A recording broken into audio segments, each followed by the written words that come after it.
Samantala, daang-daang residente na ang inilikas sa Bunawan, Agusan del Sur. Marami pa ring lugar doon ang nananatiling walang kuryente.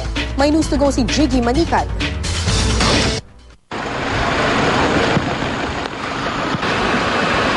Sa lakas ng hanging sumabay sa ulan sa Bunawan, Agusan del Sur, nabuwal hindi lang mga puno, pati mga kubo na padapa. At ang bubong ng simbahang ito nawala.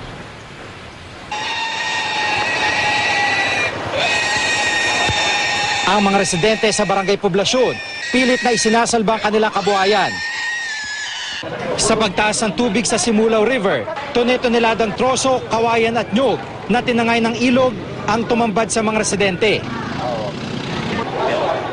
May mga uri rin ng halamang galing daw sa upper stream na sakop ng Compostela Valley, Davao del Norte at Davao Oriental na ininalang tinamaan ng matinding flash flood. Sa nakalipas na 30 taon, ngayon lang daw nangyari na tumaas ng 5 metro ang ilog sa loob lamang ng 3 oras. Talagang sa tingin namin plus flood siya. Lahat ng nadaanan ng tubig malakas talaga, kaya naanod ng mga malalaking kahoy. Delikado man, ilang residente pa rin ang namatan kong nagbangka o lumangoy para manguha ng mga inanod na kahoy.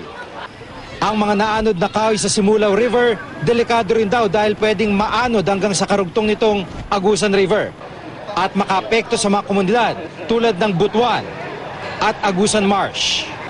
Parang pinaka-buffer zone niya yung pinaka-ano niya. So lahat ng tubig galing Davao, kaya pinaka-useful yan, papasok muna sa sa Agusan Marsh. Kaya hindi mag-plus flood doon sa Butuan City dahil makukontrol ng Agusan Marsh yan. 100% ng Bunawan ang nawala ng kuryente. Mahigit 300 pamilya ang inilikas. Binisita rin namin si Lolong, ang pinakamalaking nahuling buhay sa mundo. Maayos ang kanyang lagay ngayon sa kabila ng masungit na panahon. Sa Barangay Santa Cruz ng Bayan ng Rosario naman, nagbabadyang bumagsak sa isang highway ang hindi bababa sa 10 poste ng kuryente. Delikado naman sa mga pampasahero, baka tamaan ng kuryente. Yung live siguro yan.